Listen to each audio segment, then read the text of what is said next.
ರಾಜ್ಯ ಸರ್ಕಾರ ಹಾಗೆ ಆರ್ಎಸ್ಎಸ್ ನಡುವಿನ ಸಂಘರ್ಷ ಹೊಸದೇನಲ್ಲ. ರಾಜ್ಯ ರಾಜಕಾರಣದಲ್ಲಿ ಈ ಚರ್ಚೆ ಆಗಾಗ ಭುಗಿಲೇಳ್ತಾನೆ ಇರುತ್ತೆ.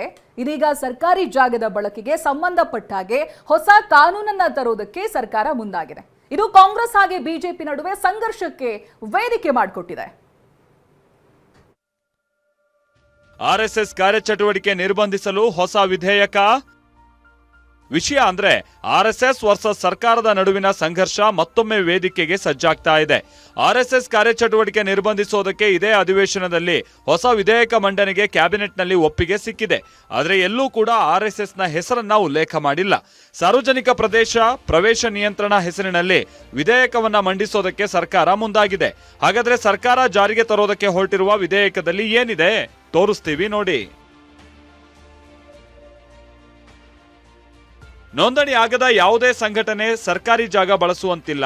ಒಂದ್ ವೇಳೆ ಯಾವುದೇ ಖಾಸಗಿ ಸಂಸ್ಥೆ, ಸಂಘಟನೆ ಅಥವಾ ಒಕ್ಕೂಟ ಸಾರ್ವಜನಿಕ ಆಸ್ತಿ, ಸರ್ಕಾರಿ ಆವರಣ, ಶಾಲಾ ಕಾಲೇಜು ಕಟ್ಟಡ, ಆಟದ ಮೈದಾನ ಮತ್ತಿತರ ಕಡೆ ಕಾರ್ಯಕ್ರಮ ಆಯೋಜಿಸೋದಕ್ಕೆ ಪೂರ್ವಾನುಮತಿ ಕಡ್ಡಾಯ. ಡಿಸಿ ಹಾಗೆ ಜಿಲ್ಲಾ ಎಸ್ಪಿ ಅವರಿಂದ ಅನುಮತಿಯನ್ನ ಪಡಿಬೇಕು. ಅನುಮತಿ ಪಡೆಯದೆ ಸರ್ಕಾರಿ ಜಾಗದಲ್ಲಿ ಬೈಠಕ್, ಪಥಸಂಚಲನಕ್ಕೆ ನಿರ್ಬಂಧ ಇರುತ್ತೆ. ಇನ್ನು ಕಾನೂನು ಉಲ್ಲಂಘಿಸಿದ್ರೆ ಶಿಕ್ಷಾರ್ಹ ಅಪರಾಧ ಅಂತ ಪರಿಗಣಿಸಲಾಗುತ್ತೆ. ವಿಧೇಯಕದ ಅಡಿ ಆರ್ಎಸ್ಎಸ್ ಧ್ವಜಕ್ಕೂ ಅನುಮತಿ ನಿರಾಕರಣೆ ಸಾಧ್ಯತೆ ಇದ್ದು, ವಿಧೇಯಕದ ಅಡಿ ಅನಧಿಕೃತ ವಸ್ತು ಸಾಮಗ್ರಿಗಳ ವಶಕ್ಕೆ ಅವಕಾಶ ಇದೆ.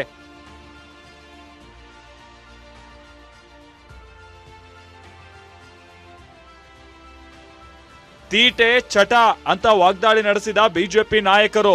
ಮಾಡ್ಲಿ, ಅವರು ಮೊದಲಿಂದಾನು ಕೂಡ ಆರ್ಎಸ್ಎಸ್ ವಿರೋಧ ಮಾಡ್ಕೊಂಡು ಬಂದಿರುವಂತ ಪ್ರಿಯಾಂಕಾ ಖರ್ಗೆ ಅವರು ಅದನ್ನ ಮುಂದುವರಿಸಿದ್ದಾರೆ ಅಷ್ಟೇ. ಇಂಥ ಬಹಳಷ್ಟು ಜನನ ಆರ್ಎಸ್ಎಸ್ ನೋಡಿದೆ. ಇವ್ರು ಯಾರೋ ಒಬ್ರು ಕೂಗಾಡ್ಬಿಟ್ರೆ ಇದರಿಂದ ಏನಾಗಲ್ಲ. ಇವ್ರು ತೀಟೆ ಅಷ್ಟೇ.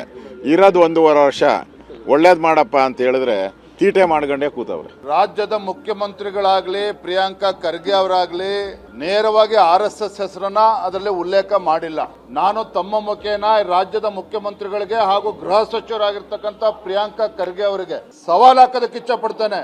ಮಾನ್ಯ ಮುಖ್ಯಮಂತ್ರಿಗಳೇ, ಸದನದಲ್ಲಿ ಬಂದು ನಮಸ್ತೆ ಸದಾ ವತ್ಸಲೆ ಅಂತ ಏನ್ ಹೇಳಿದ್ರಲ್ಲ, ಇವತ್ತು ನಿಮ್ಮ ಬಣ್ಣ ಇವತ್ತು ಕಳಚಿ ಬಿದ್ದಿದೆ, ಬಯಲಾಗಿದೆ ನಿಮ್ಮ ಮುಖವಾಡ. ನಿಮಗೆ ತಾಕತ್ತಿದ್ರೆ RSS ಅನ್ನ ಬ್ಯಾನ್ ಮಾಡ್ತಕ್ಕಂತ ಪ್ರಯತ್ನ ಮಾಡಿ ನೋಡೋಣ. ನಿಮಗಷ್ಟು ಚಟನೆ ಇದ್ರೆ, ಪ್ರಿಯಾಂಕಾ ಖರ್ಗೆ ಅವರಿಗೆ ನಿಮಗಷ್ಟು ಚಟ ಇದ್ರೆ ಮುಖ್ಯಮಂತ್ರಿಗಳಿಗೆ ವಿನಂತಿ ಮಾಡಿ RSS ವಿರೋಧಿ ಇಲಾಖೆಯನ್ನ ಪಡೆದುಕೊಳ್ಳಿ. ಬಿಜೆಪಿ ನಾಯಕರು ಬಿಲ್ ಓದಿದ್ದೀರಾ ಅಂತ ಪ್ರಿಯಾಂಕ್ ಪ್ರಶ್ನೆ. ಬಿಲ್ ಸಮರ್ಥಿಸಿಕೊಂಡಿರುವ ಕೈ ನಾಯಕರು ವಿಧೇಯಕದಲ್ಲಿ ಆರ್ಎಸ್ಎಸ್ ಅನ್ನೋದು ಇಲ್ಲ ಅಂದಿದ್ದಾರೆ. ಪಾರ್ಟಿ ಸಂಘಟನೆ ಅಂತಲ್ಲ, ಎಲ್ರೂ ಅನುಮತಿ ಪಡಿಬೇಕು ಅಂತ ಡಿಕೆ ಶಿವಕುಮಾರ್ ಹೇಳಿದ್ದಾರೆ. ಬಿಲ್ ಓದಿದ್ದೀರಾ? ಬಿಲ್ ನಲ್ಲಿ ಎಲ್ಲಿಯಾದ್ರೂ ಆರ್ಎಸ್ಎಸ್ ಉಲ್ಲೇಖ ಇದೆಯಾ ಅಂತ ಪ್ರಿಯಾಂಕ್ ಪ್ರಶ್ನಿಸಿದ್ದಾರೆ. ವಿಪಕ್ಷದವ್ರು ಇರ್ಬೋದು, ಬೇರೆಯವ್ರು ಇರ್ಬೋದು, ಬಿಲ್ ಅನ್ನ ಓದಿದ್ರೆ ಅದರಲ್ಲಿ ಆಕ್ಷೇಪಣೆ ಏನಿದೆ ಅಂತ ಸ್ಪಷ್ಟವಾಗಿ ಹೇಳ್ಬೇಕಲ್ಲ. ಬಿಲ್ ಇಂಟ್ರೊಡ್ಯೂಸ್ ಆಗ್ಲಿ, ಚರ್ಚೆ ಮಾಡ್ಲಿ. ಇದು ಒಳ್ಳೆ ಕಥೆ ಆಯ್ತಲ್ಲಪ್ಪ, ನಾನು ಜೀವ ಬೆದರಿಕೆ ಹಾಕಿರೋದು ನನಗೆ, ಈಗ ಇಡೀ ಬಿಜೆಪಿ ಅವ್ರು ಯಾಕೆ ಮುಗಿದು ಬೀಳ್ತಾ ಇದಾರೆ ನನ್ನ ಮೇಲೆ?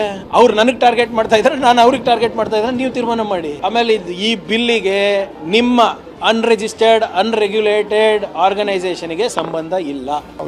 ಯಾರು ಅಲ್ಲ, ಯಾರೇ ಆಗಲಿ, ನೀವೇ ಆಗಲಿ, ನಾವೇ ಆಗಲಿ ರಸ್ತೆಯಲ್ಲಿ ಇದನ್ನ ಪರ್ಮಿಷನ್ ಕಾರ್ಯಕ್ರಮ ಮಾಡಬೇಕು, ತಗೋಬೇಕು ಅಂತ. ಯಾವ ಪಾರ್ಟಿ ಪಕ್ಷ ಮತ್ತೊಂದು ಅಂತ ಏನಿಲ್ಲ. ಈಗ ನಾವೆಲ್ಲ ಸುಮ್ಮನೆ ಕೇಳದೆ ನುಗ್ಬಿಡ್ತೀವಲ್ಲ. ಯಾವುದೇ ಬೆಂಗಳೂರು ನಗರದಲ್ಲಾಗಲಿ ಎಲ್ಲೇ ಆಗಲಿ ಪರ್ಮಿಷನ್ ತೆಗೆದುಕೊಂಡು ದಾಖಲೆ ಇರಬೇಕು. ಅಲ್ಲ, why are you making is RSS ban? I don't understand. It's a bill for common, it's nothing to do with RSS ಅಂತ ಬ್ಯಾನ್ ಅಂತ ಅದರಲ್ಲಿ ಇದೆಯಾ? We are getting a bill. ಯಾರೇ ಒಬ್ಬರು ಪಬ್ಲಿಕ್ ಪ್ರಾಪರ್ಟಿನ ಯೂಸ್ ಮಾಡಬೇಕಂತ ಅದಕ್ಕೆ ಮಾನದಂಡ ತರ್ತಾ ಇದೀವಿ. ಅದು ನೀವು ಪದೇ RSS ಅಂತ ಹೇಳಕ್ ಹೋಗ್ಬೇಡಿ ಅಂತ ನನ್ನ ವಾದ. ನಿಮ್ಗೆ ಕಾಂಗ್ರೆಸ್ ನಾಯಕರು ನಾವೆಲ್ಲೂ ಆರ್ಎಸ್ಎಸ್ಗೆ ಕಡಿವಾಣ ತರ್ತೀವಿ ಅಂತ ವಿಧೇಯಕದಲ್ಲಿ ಹೇಳಲಿಲ್ಲ ಅಂತ ವಾದ ಮಾಡ್ತಿದ್ದಾರೆ. ಆದ್ರೆ ಪರೋಕ್ಷವಾಗಿ ಆರ್ಎಸ್ಎಸ್ಗೆ ಕಡಿವಾಣ ಹಾಕೋದಕ್ಕೆ ಹೊರಟಿದ್ದಾರೆ ಅಂತ ಬಿಜೆಪಿ ಆರೋಪಿಸ್ತಾ ಇದೆ. ಇದು ಪರೋಕ್ಷವಾಗಿ ಆರ್ಎಸ್ಎಸ್ ಚಟುವಟಿಕೆಗಳನ್ನು ಸಾರ್ವಜನಿಕ ಪ್ರದೇಶದಲ್ಲಿ ನಿಯಂತ್ರಣ ಮಾಡೋದಕ್ಕೆ ಅನ್ನುವಂಥ ಒಂದು ವ್ಯಾಖ್ಯಾನಗಳು ಶುರುವಾಗಿದೆ. ಹೌದು, ಖಂಡಿತವಾಗಿಯೂ ಅದು ನಿಜಾನೇ. ಆದರೆ ವಿಶೇಷತೆ ಹೇಳೋದು, ಯಾವ ಸಂಘಟನೆಯೂ ವಿಶೇಷ ಅಲ್ಲ. ನ್ಯಾಯ ಎಲ್ಲರಿಗೂ ಒಂದೇ ಇರುತ್ತೆ. ಅದರ ಪ್ರಕಾರವೇ ಎಲ್ಲವೂ ನಡೀತಾ ಇರ್ತದೆ. ಆದರೆ ಇದನ್ನ ಒಂದು ರೀತಿಯಲ್ಲಿ ತಪ್ಪಾಗಿ ಬಿಂಬಿಸಿ ಹಬ್ಬಿಸಿ ಅದರ ಬಗ್ಗೆ ನಾವೇ ಕಂಟ್ರೋಲ್ ಮಾಡಿದ್ದೀವ್ರ ಅನ್ನೋ ರೀತಿಯಲ್ಲಿ ಮಾಡ್ತಿದ್ದಾರೆ. ಇದು ತಪ್ಪು. RSS ಬಗ್ಗೆನೇ ಪೂರ್ವಾಗ್ರಹ ಪೀಡಿತವಾಗಿ ಮಾಡುವಂಥದ್ದು. ಪಬ್ಲಿಕ್ ಫೀಲ್ಡಲ್ಲಿ, ಸರ್ಕಾರಿ ಜಾಗದಲ್ಲಿ ಇವತ್ತು ಶಾಖೆಗಳು ನಡೀತಾ ಇದ್ದಾವೆ. ನಾನು ಅಂದ್ಕೊಂಡಿದ್ದೇನೆ, ಖಂಡಿತವಾಗೂ ಆ ಬಿಲ್ಲಿಗೆ ನಾವು ವಿರೋಧ ಮಾಡ್ತೀವಿ. ರಾಜ್ಯದ ಶಾಲಾ ಕಾಲೇಜುಗಳು, ಮೈದಾನಗಳು, ಉದ್ಯಾನವನಗಳು ಸೇರಿದಂತೆ ಸರ್ಕಾರಿ ಆಸ್ತಿಗಳಲ್ಲಿ ಖಾಸಗಿ ಸಂಘಟನೆಗಳ ಚಟುವಟಿಕೆಗಳಿಗೆ ಬ್ರೇಕ್ ಹಾಕೋದಕ್ಕೆ ರಾಜ್ಯ ಸರ್ಕಾರ ಮುಂದಾಗಿದೆ. ಮಸೂದೆಯ ಮೂಲಕ ನಿಯಮಗಳಿಗೆ ಕಟ್ಟುನಿಟ್ಟಾದ ಕಾನೂನು ಬಲ ತರೋದಕ್ಕೆ ಸರ್ಕಾರ ನಿರ್ಧರಿಸಿದ್ದು ಪ್ರಸ್ತುತ ನಡೀತಾ ಇರುವ ಅಧಿವೇಶನದಲ್ಲೇ ಮಂಡನೆಗೆ ಸಜ್ಜಾಗಿದೆ. Bureau report, TV9.